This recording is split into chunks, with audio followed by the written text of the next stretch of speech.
এক ফকির দিল্লি ঘুরতেছে, একজন বলছে, ভাই তোমারে তো খয়রাত করে দেখতেছি আমি সেই ছোটবেলা থেকে, খালি তুমি খয়রাত করো।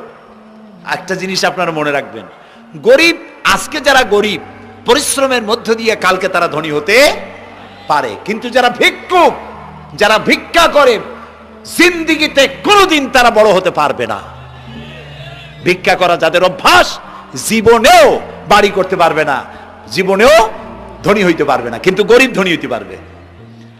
কারণ হলো আল্লাহর কাছে দুইটা বৈধ জিনিস অত্যন্ত ঘৃণিত। কয়টা?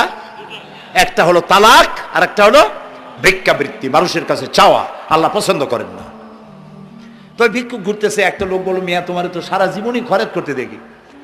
খরচ করবো না, করবো কি? যার কাছে যাই সে দেয় 4 আনা 2 আনা 1 টাকা, এর বেশি তো দেয় না, তেদি আমি কেমনে বড় লোক হবো? কয় যে তুমি বাদশারের চোখে দেখো না, বাদশারের চোখে দেখো না। কয় বাদশার কাছে কি আমার মতো লোক যাইতে পারে নাকি? কল না, যাইতে হবে, যাও। বাদশা একবার যাবা, এমন দেওয়া দেবে জীবনে আর তোমার খরচ করা লাগবে না। পাতি শিয়ালের পিছনে ঘুরে তো লাভ নাই, পাতি শিয়ালে খায় মুরগি, তোমার একটা ঠ্যাং দেবে, দাঁতের খেলালের কাজও হবে না। বাঘের পিছনে ঘোরো, বাঘে খায় গরু আর হরিণ, একটা রান দিলে তুমি 1 সপ্তাহ খাইতে পারবে। তো বলছে বাদশার কাছে যাও। তো বাদশারে পাবো কই? কই তো দেখলাম কেবল মসজিদে ঢুকলো। তারপরে ফকির গিয়ে দাঁড়ায় আছে বারান্দায়, দেখে যে উনি বাদশা ভেতরে বসে হাত তুলে আছে ভাবে, আর চোখ দিয়ে পানি পড়ে দাড়ি ভিজে ভিজে পড়তেছে। নামাজ শেষ করে, মোনাজাত শেষ করে বাদশা বেরিয়েছেন। কোন বাদশা? শাহজাহান। বাইরে আসার পর ফকির বলল, আসসালামু আলাইকুম বলে ফকির রওনা করছে। বাদশা বলে, দাঁড়াও, তুমি যে রওনা করলা, তোমার তো ভিক্ষুক মনে হয়, আর লোকেরা যারা ভিক্ষুক না তারাও তো আমার কাছে চায়, আর তুমি তো ভিক্ষুক, চাইলে না কেন কিছু? ভিক্ষুক বলে, জাহাপানা, আমি কিছু চাইতে এসেছিলাম আপনার কাছে, কিন্তু আপনার করুণ অবস্থা দেখে আমার জ্ঞানের চোখ খুলে গিয়েছে। আমি দেখতে পেলাম আমি যার কাছে চাইতে এসেছি, আমি তো কান্দি না, হাতও পাতি নাই। যার কাছে চাইতে আসলাম দিল্লির সম্রাট, আবার কোন সম্রাটের কাছে হাত পেতে ভিক্ষুকের মতো কি জানি চায়, আর চোখ দিয়া পানি পড়ে দাড়ি ভিজে ভিজে পড়ছে। আমার জ্ঞানের চোখ খুলে গেছে, দুনিয়ার বাদশার কাছে আর চাইবো না।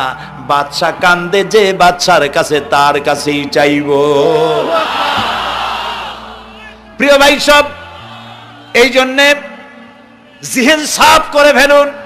দুনিয়ার কোন মানুষের জন্য, মানুষের কাছে নয়, কোন কবরে নয়, কোন কারো কাছে নয়, আল্লাহ তাআলার কাছেই আমরা নামাজের মধ্যে ঘোষণা করেছি, ইয়াকা না'বুদু ওয়া ইয়াকা নাস্তাঈন। আল্লাহ তাআলা, তোমার একমাত্র ইবাদত করি, তোমার কাছেই সাহায্য চাই। কাজী সাহায্য আল্লাহর কাছে। কার কাছে চাইবো বলেন? আল্লাহ আমাদের ঈমান পোক্ত করে দিন। আমরা বলি আমিন, আমরা বলি আমিন। অসুখ বিসুখ হইলে পরে ধৈর্য ধরবেন। অনেক মানুষ আছে জ্বর হইলে কয় যে এত নামাজ পড়ি খালি জ্বর আমারই হয়, এত রোজা রাখি, ভালো ভালো কাম করি, আমার ছেলের অসুখ মোটে সারি না। এই জাতীয় কথা বলবেন না। মুমিনের পায়ে যদি কাঁটাও ফোটে, সওয়াব থেকে খালি নাই। ধৈর্য ধরতে হবে। কাঁটা ফুটছে, বলেন ইন্না লিল্লাহ। আজাবান লিল মুমিন, মুমিনের জন্য বড়ই আশ্চর্য ব্যাপার, বিপদ হইলেও শুকর আদায় করে, আর সুখে থাকলেও শুকর আদায় করে। সুবহানাল্লাহ বিহামদি। বিপদ আসলে সে বলে ইন্না লিল্লাহি, বলেন ইন্না লিল্লাহি ওয়া ইন্না ইলাইহি রাজিউন। আর যখন শান্তি আসে বলে আলহামদুলিল্লাহ। দুই অবস্থায় তার জন্য নিয়ামত আল্লাহর তরফ থেকে সে পায়, আলহামদুলিল্লাহ। প্রিয় ভাই সব, তো আল্লাহর উপর ঈমান আনার জন্য কয়টা শর্ত বলছি না? এই যে প্যাচ লেগে গেছে, কয় যে 3টা। আল্লাহর উপর ঈমান আনার জন্য শর্ত কয়টা? 4টা। 4টার বলছি কয়টা? 2টা। আরেকটা হচ্ছে আল্লাহর কুদরত, এ বিশ্বাস করা। আল্লাহর কুদরত মানে শক্তি। আল্লাহর কিছু বিশ্বাস করবেন, বলেন জোরে? শক্তি। আকাশ এবং জমিনে শক্তিশালী কে? কিন্তু আমার দেশের জনগণ, কিছু কিছু রাজনীতিবিদরা বলে জনগণই নাকি সকল ক্ষমতার, সকল শক্তির উৎস। কি পাগল! তুমি ক্ষমতার উৎস? নাকের মধ্যে ময়লা, দাঁতে ছাতা, পেটের মধ্যে দুর্গন্ধ ভরা, ক্ষমতার উৎস। আশ্চর্য কথা, এই যে ক্ষমতার উৎস, হাজার হাজার লোক এখানে বসা, দুইটা ভাউয়া ব্যাংক যদি দুই কোণা দিয়ে ঢোকে, ভাউয়া ব্যাংক চেনেন, বিগ সাইজের ব্যাংক, দুইটা যদি দুই দিক দিয়ে ঢোকে লাফাইতে লাফাইতে, সামনে যারা আছে এমনি লাফাবে। অন্তত টঙ্গী তামিরুল মিল্লাত মাদ্রাসা ছাড়াইয়া তারপরে ফিরে তাকায় বলবে, ভাই আমরা দৌড়াই কেন? ব্যাংকের সামনে অসহায়, বল্লা ভীমরুলের সামনে অসহায়, সাপের সামনে বিচ্ছুর সামনে অসহায়, তারা কয় সকল ক্ষমতার উৎস জনগণ। কপাল পোড়া, ক্ষমতার উৎস জনগণ নয়। এটা কোরআনের সাথে কন্ট্রাডিকশন হয়। এ কথায় আল্লাহ বলেছেন আন্নাল কুওয়াতা লিল্লাহি জামিয়া, সকল ক্ষমতার উৎস কে? চিল্লায় বলো ক্ষমতা কি দেখছেন? মাত্র 1.5 মিনিট। কয় মিনিট? মাত্র 1.5 মিনিট। আল্লাহ বলেছেন কোন? সাথে সাথে তামিলনাড়ু, মালয়েশিয়া, ইন্দোনেশিয়া, থাইল্যান্ড, মালদ্বীপ, শ্রীলঙ্কা, 2 লক্ষ লোক শেষ, 1 লক্ষের খোঁজ নাই। সমুদ্রের পানি 33 ফিট উঁচু হয়ে এসছে। সুবহানাল্লাহ কই ইচ্ছে করে না? বিজ্ঞানীরা বলেছেন ভারত মহাসাগরের তলদেশে ফাটল ধরেছে, ওর কয়েক কিলোমিটার নিচে ভূমিকম্পের উৎপত্তি হয়েছে। ভারত মহাসাগরের পানি 3 হাত না 4 হাত, কত কিলোমিটার আল্লাহ জানে। এই কয়েক কিলোমিটার নিচে যে মাটি, সেই মাটিরও কয়েক কিলোমিটার নিচে ভূমিকম্পের উৎপত্তি। এখান থেকে ভূমির কম্পন হয়েছে, সেই ভূমিকম্পে সমস্ত মহাসাগরের মধ্যে, ভারত মহাসাগরের মধ্যে জলকম্পন শুরু হয়েছে। পানির কম্পন, মাটির কম্পন একসাথে 4 তলা পরিমাণ উঁচু হয়ে পানি চলে আসছে। বাড়ি গাড়ি সব কিছু খড় কুটার ন্যায় সব উড়িয়ে দিয়েছে। এগুলোরে কপাল পোড়া নাস্তিক যেগুলি, তারা বলে প্রাকৃতিক দুর্যোগ। ওর বাপের মাথা। আচ্ছা, প্রাকৃতিক দুর্যোগ, প্রকৃতি কি? কোন জন্তুর নাম? প্রকৃতি কোন জন্তু জানোয়ারের নাম? প্রকৃতি নিজে চলে না কেউ তাকে চালায়? কে চালায়? কপাল পোড়ারা তা বোঝে না। বিশ্ববিদ্যালয়ের শিক্ষক হয়েছে তো, আল্লাহ দিয়ে আসি কোথায়? তবে সব খারাপ না, ভালো আছে আলহামদুলিল্লাহ। কিছু আছে কপাল পোড়া, বিশেষ করে শান্তিনিকেতনে যারা পড়াশোনা করে আসে, সাহিত্য চর্চা করে, এই সাহিত্য চর্চা করতে করতে এক পর্যায়ে কপাল পুড়ে যায়, আল্লাহরে চিনতে পারে না। সব চেনে, আল্লাহরে চেনে না। আল্লাহ এখন চিনাইতেছে ভালো করিয়া। প্রিয় ভাই সব, কওমে আদ, কওমে সামুদ, এগুলিকে আল্লাহ তারা ধ্বংস করেছেন। কিয়ামতের আগে এই যে 7টা আকাশ, এই আকাশ সম্পর্কে অবিশ্বাসীরা তারা বলেছে আকাশ বলতে কিছুই নাই, এটা নাকি অনেক দূরে, তাই নীলা নীলে দেখা যায়। কি কপাল পোড়া চিন্তা করে, নীলা নীলা দেখা যায়। এই আকাশ মহাশূন্য। এই আকাশগুলিকে, আকাশ কয়টা? কয়টা স্তর? 7টা। এগুলি কাতাইয়ে সিজিল্লিল কুতুব। কোরআনে কারিমে আল্লাহ তাআলা বলেছেন কিতাবের পৃষ্ঠার মতো কিয়ামতের আগে একটার পর একটা ঠাস ঠাস করে পড়বে, ভেঙে চুরে চুরমার হয়ে যাবে। ওয়াইদাল বিহারু ফুজ্জিরাত, আল্লাহ তাআলা বলছেন ইদাস সামাউ ফাতারাত ওয়াইদাল কাওয়াকিবু ইনতাসারাত ওয়াইদাল বিহারু ফুজ্জিরাত। আকাশের তারকাসমূহ বিক্ষিপ্ত হয়ে পড়বে। অসংখ্য তারকারাজি, বিশাল বিশাল তারকা বিক্ষিপ্ত হয়ে পড়বে। চন্দ্র সূর্য একটার সাথে আরেকটা ধাক্কা লেগে চাঁদ আর সূর্য আলো হারিয়ে ফেলবে, একাকার হয়ে যাবে। পাহাড়গুলো উঁচু করে আল্লাহ তাআলা জমিনের উপরে আছাড় মারবেন, কালিহিনিল মানফুস, তুলার মতো উড়ে চলে যাবে। সুবহানাল্লাহ বলবা না? কত বড় শক্তি আল্লাহ পাকের। ওয়াইদাল বিহারু ফুজ্জিরাত, সমুদ্র সমূহ বিদীর্ণ হয়ে যাবে। সমুদ্রে যত পানি আছে সমস্ত পানিগুলি নিঃশোষিত হয়ে যাবে মাটির তলায়, এবং সেখানে অগ্নুৎপত্তি হবে। কোরআনে কারিম আল্লাহ বলে দিয়েছেন গোটা সমুদ্রগুলিতে আগুন জ্বলতে থাকবে।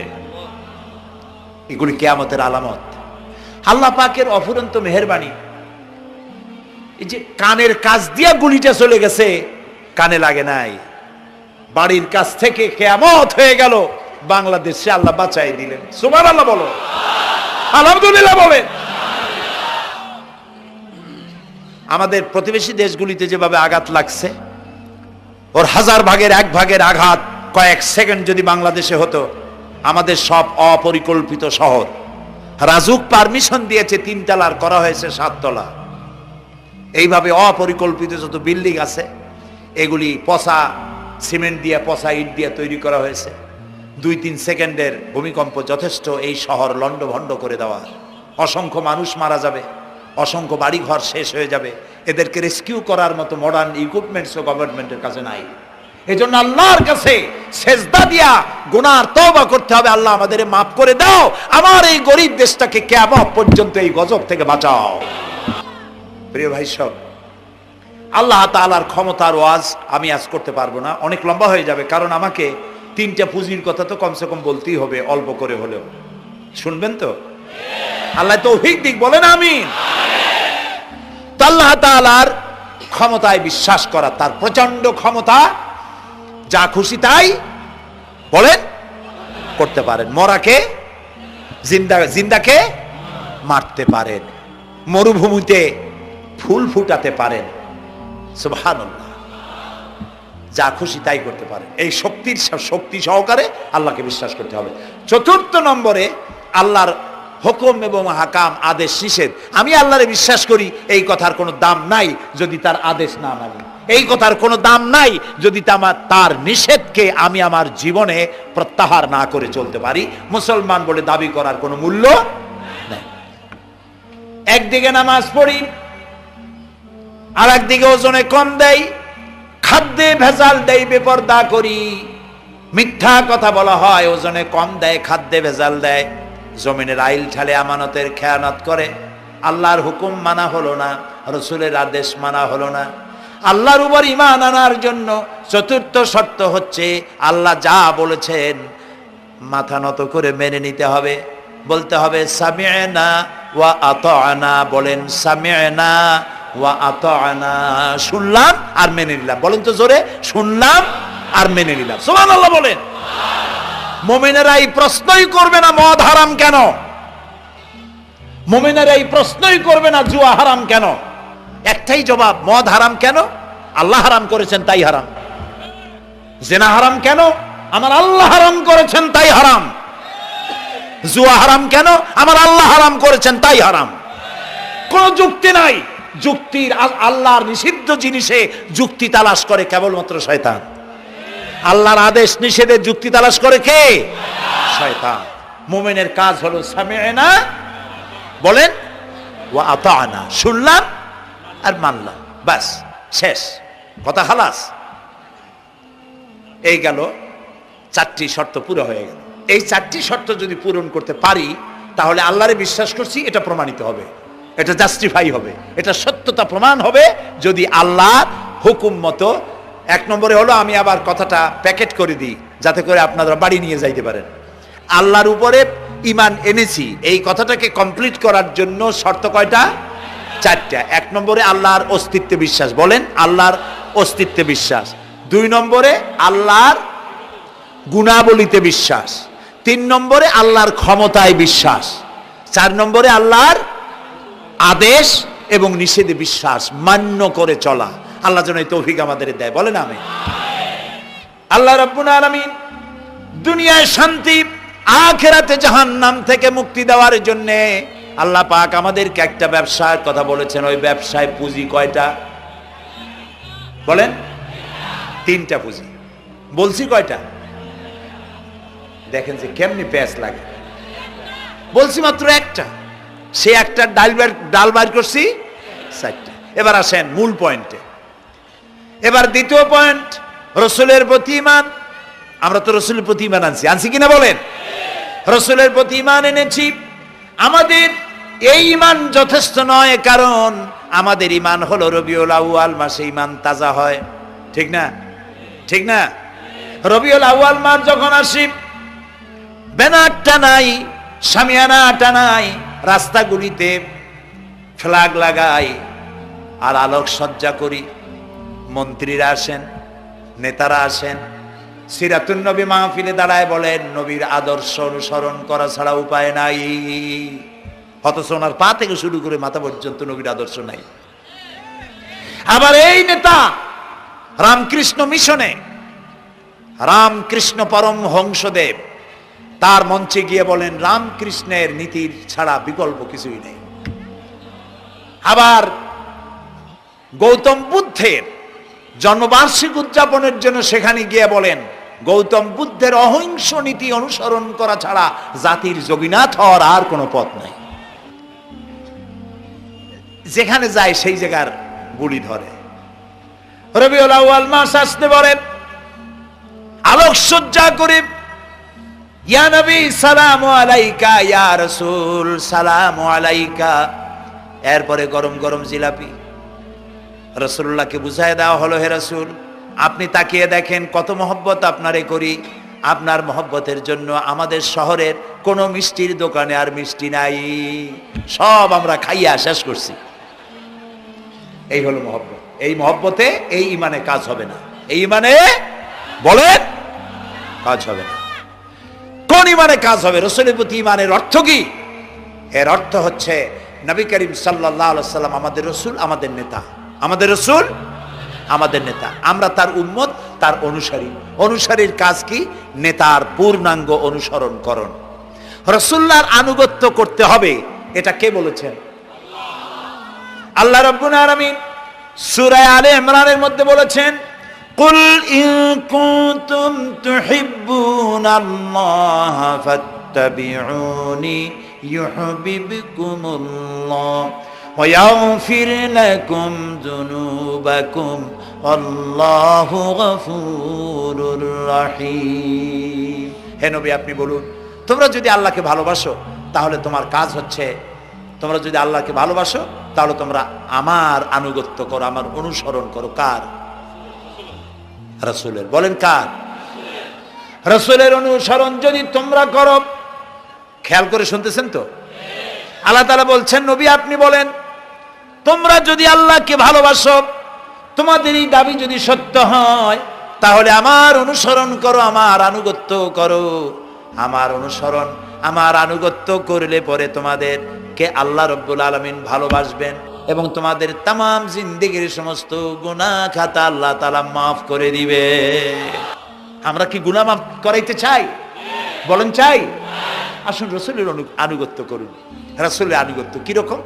রাসূল যেভাবে মোস কাটছে আমরা সেইভাবে মোস কাটবো। তিনি দাড়ি যেভাবে রাখছেন আমরা সেইভাবে রাখবো। তিনি চুল কাটছেন যেভাবে সেইভাবে করব। তিনি পায়ের নখ, হাতের নখ যেভাবে কাটছেন সেইভাবে করব। তিনি যেভাবে বিবাহ করেছেন সেই সুন্নত অনুযায়ী বিবাহ, তিনি যেভাবে দেশ চালাইছেন সেইভাবে দেশ চালাবো। রাসূলের অনুসরণের অর্থ শুধু এই নয় যে তিনি যেভাবে সুরমা লাগাইছেন আমি ওইরকম সুরমা দেব, তিনি যেভাবে কদু খাইছে আমিও কদু খাবো, এইটা নয়। এটা নয়, শুধু রাসূলের আনুগত্য হবে মুরগির ফার্ম থেকে শুরু করে জাতিসংঘ পর্যন্ত, জীবনের সব ক্ষেত্রে। আর বিশ্বাস করতে হবে তিনি শেষ নবী, তারপরে আর কোন নবী আসবে না।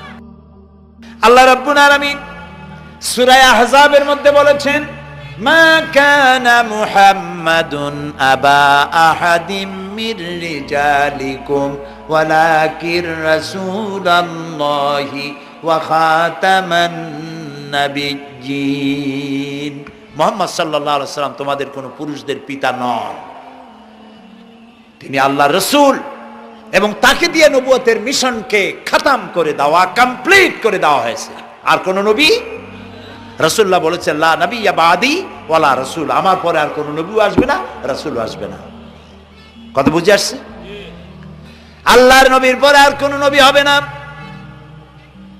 আল্লাহর নবী বলেছেন একটি ইমারত তৈরি করে তার ভিতরে একটা ইট যদি খালি থাকে, একটি ইটের জায়গা যদি শূন্য থাকে তাহলে সকলের চোখে ধরা পড়বে। ওই ইটখানা দিলে পরে বিল্ডিংটা কমপ্লিট হয়ে যায়।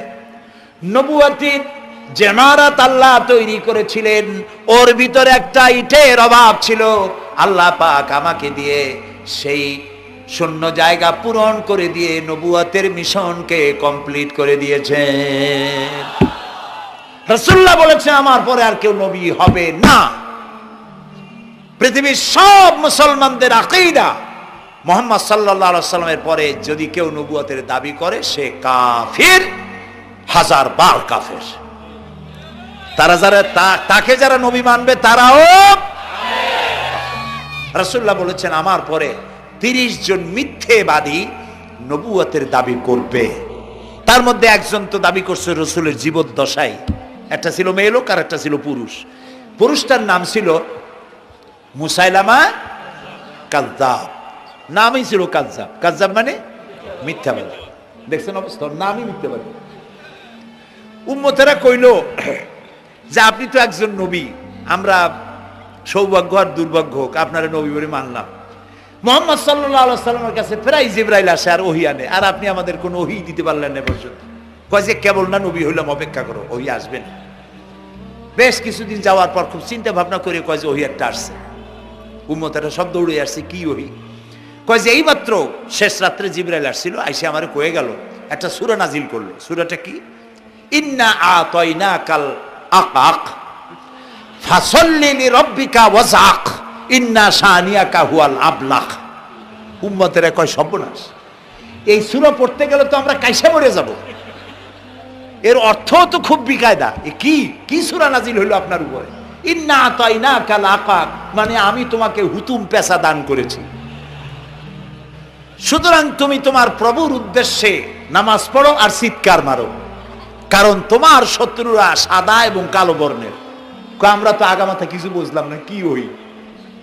আচ্ছা ঠিক আছে, পয়গম্বর মুহাম্মদ সাল্লাল্লাহু আলাইহি সাল্লামকে তার উম্মতেরা নিয়ে যায় তাদের বাগানে, মাঝে মধ্যে নিয়ে যায়। নিলে পরে যে কুয়ায় পানি থাকে না, শূন্য কুয়া পানিতে ভরে যায়। যে গাছতলা দিয়ে তিনি হেঁটে যান, যে খেজুর গাছে খেজুর নাই সেই গাছতলা দিয়ে রাসূল হেঁটে গেলেন, গাছে ফল ধরে যায়। আপনি তো এরকম কিছু দেখাইতে পারেন না। কয় তোমরা তো আমার নেও না, চলো না যাই। নিয়ে গেছে, যাইয়া দেখে যে কুয়ার পাড় দিয়ে যায়, যে কুয়ায় পানি থাকে তা থাকে না, শুকায় যায়। যে গাছতলায় দিয়ে যায় ওই গাছে খোরমা থাকলে সাথে সাথে খরমা ঝরে যায়। উম্মতের কয় কি একটা কপাল পড়া নবী পাইলাম বাকি। আল্লাহ তারে শেষ করছে দুনিয়া থেকে, জাহান্নামে চলে গেছে। সেই মহিলাটাও গেছে, সেও গেছে। রাসূলুল্লাহ বলেছেন এইরকম 30 জন মিথ্যাবাদী নবুয়তের দাবি করবে কিয়ামতের আগ পর্যন্ত। গোলাম আহমদ কাদিয়ানী, এ হলো ইতিহাসে আমরা যদ্য পাই তার পর্যন্ত 28 জন হয়েছে। মুহাম্মদ সাল্লাল্লাহু আলাইহি সাল্লামের ইন্তেকালের পর ওকে নিয়ে হয়েছে 28 জন। কয়জন হইল? বাকি আছে কয়জন? তাই বলে কিয়ামত যে এই 2 জন হইলি আগামী বছর বা 5-6 বছরের মধ্যে কিয়ামত হবে ওইটা চিন্তা করেন না। এই পৃথিবীতে একটা লোক আল্লাহ শব্দ উচ্চারণ করার যদি থাকে কিয়ামত সে পর্যন্ত হবে না। সুতরাং বহুত দেরি আছে কিয়ামতে। তবে ওর মতো আরো শয়তান 2 জন আসবে। গোলাম আহমদ কাদিয়ানী বলল আমি পয়গম্বর, আমি নবী, আমার উপরে ওহী আসে। তো তার সঙ্গে ওই যুগের বড় আলেম মাওলানা আতাউল্লাহ শাহ বুখারী রহমতুল্লাহ আলাইহি তিনি বললেন, আচ্ছা তুমি যে নবুয়তের দাবি করো এই শক্তি তুমি পাও কই? কয় যে আমার শক্তি তো কোরআন, কোরআনের মধ্যেই আছে আমার কথা। কোথায়? কয় সূরা সফের মধ্যে আছে, ইয়াতি মিন বাদি ইসমুহু আহমদ। ঈসা আলাইহিস সালাম আমার ব্যাপারে ফোরকাস্ট করেছেন, ভবিষ্যৎবাণী দিয়েছেন যে আমার পরে একজন আসবে তার নাম হবে আহমদ, আমি তো সেই আহমদ। মাওলানা বুখারী বলছেন বেকুব, ঈসা আলাইহিস সালাম যার কথা বলেছেন তার নাম, ঈসা আলাইহিস সালাম যার কথা বলেছেন তার নাম হলো ফকাত আহমদ, আর তোমার নাম হলো গোলাম আহমদ। তাহলে এতে করে বোঝা যায় ঈসা আলাইহিস সালাম যার কথা বলেছেন তুমি সেই আহমদের গোলাম, তো তুমি নবুয়তের দাবি করো কেন? গোলাম আহমদ কয় যে হুজুর আমার নামের আগে গোলাম বৈশা একটু সমস্যা হয়েছে, ঠিক, তো গোলামটারে যদি বাদ দেই তাহলে তার আপনি আপত্তি করতে পারেন না আমি আহমদ থাকি আর আপনি আমার উম্মত হয়ে যান। আমি আমার কথা ঈসা আলাইহিস সালাম বলেছেন। মাওলানা বুখারী বলছেন দেখো তোমার ফতোয়া অনুযায়ী তুমি বলছো নামের প্রথম অংশ বাদ দিয়া শেষের অংশ নিয়ে তোমার উপর ঈমান আনতে, তাহলে আমার নাম আতা আল্লাহ, তোমার ফতোয়া অনুযায়ী আমার নামের প্রথম অংশ বাদ দিলাম, আতা গেছে, থাকছে আল্লাহ। আর আল্লাহ হয়ে বলছি তোর মতো গাধারে আমি নবুয়ত দেই নেই। এরপর এই শয়তানের মৌত হলো কোথায় বলেন? কোথায়? পায়খানার ভিতরে। এই কাদিয়ানীরা, গোলাম মোহাম্মদ কাদিয়ানী কাফের, ওরে যারা নবী বলে মানে তারাও কাফের। প্রিয় ভাই সব, পৃথিবীর 48টি মুসলিম দেশ কাদিয়ানীদেরকে নন মুসলিম মাইনরিটি হিসেবে ঘোষণা দিয়েছে রাষ্ট্রীয়ভাবে। সৌদি গভর্নমেন্ট আইন পাশ করেছে কিয়ামত পর্যন্ত কাদিয়ানীরা মক্কা মদিনায় প্রবেশ করতে পারবে না। কাজী তাদের ব্যাপারে উচ্চবাচ্য কথা বলতে গিয়ে ব্যারিস্টার হন, আইনজীবী হন, যেই হন, খতমে নবুয়তের আন্দোলন যারা করে তাদের ব্যাপারে কথা বলতে গিয়ে মুখ সামনে কথা বলবেন। এদেশের মানুষ শহীদ হয়ে যাবে, কাদিয়ানীদেরকে বরদাস্ত করবে না। আমাদের দেশে হিন্দু, থামুন, আমাদের দেশে হিন্দু, খ্রিস্টান, বৌদ্ধ আমাদের দেশের নাগরিক অধিকার ভোগ করে না? আমাদের সমান নাগরিক অধিকার তারা ভোগ করে। কাদিয়ানীরাও হিন্দু খ্রিস্টানদের মতো নন মুসলিম মাইনরিটি হিসেবে এদেশে বসবাস করে নাগরিক সুবিধা ভোগ করবেন, কোনো অসুবিধা নাই। কিন্তু আপনি মুসলমান বলে দাবি করবেন না, শেষ নবী মানবেন না, আমরা এই ব্যাপারে কিয়ামত পর্যন্ত আপোষ করব না।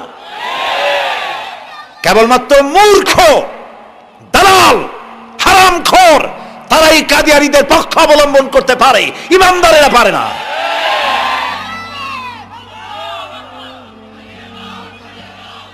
কাদিয়ানীরা যে সব মসজিদ তৈরি করে, এগুলি মসজিদ নয়, এগুলি উপাসনালয়। হিন্দুদের মন্দিরকে যেভাবে আমরা সম্মান করি, ওদের উপাসনালয়কেও সম্মান করি। কিন্তু কাদিয়ানীরা যতদিন মুসলমান নামের পরিচয় দিতে থাকবেন, আমরা আমাদের অধিকার আদায়ের জন্য সুশৃঙ্খল ভাবে গণতান্ত্রিক পদ্ধতিতে আমরা এই অধিকার আদায়ের চেষ্টা করব।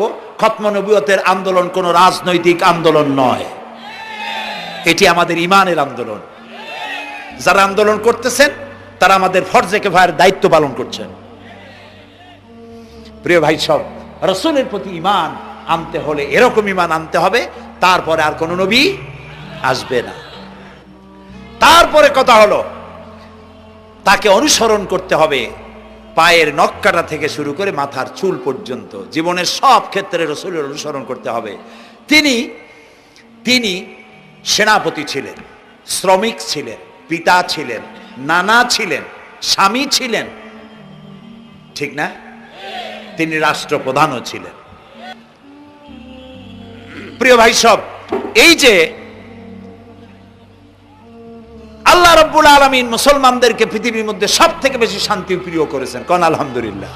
তোমরা আমার মক্কা যাইয়া দেখো, মক্কা মদিনায় যাইয়া দেখো, আমাদের কও সন্ত্রাসী। মক্কা মদিনায় লক্ষ লক্ষ মানুষ এই যে সব চলে গেছে, এখন কোথায় গেছে? সারা পৃথিবী থেকে মানুষের এখন ছুটছে, পৌঁছে গেছে, আর পথে আছে, প্লেনে আছে, নদীতে আছে, গাড়িতে আছে। সুবহানাল্লাহ, লক্ষ লক্ষ মানুষ চলে গেছে, সবার একই ড্রেস, একই গন্তব্য, একই স্লোগান, লাব্বাইক আল্লাহুম্মা লাব্বাইক।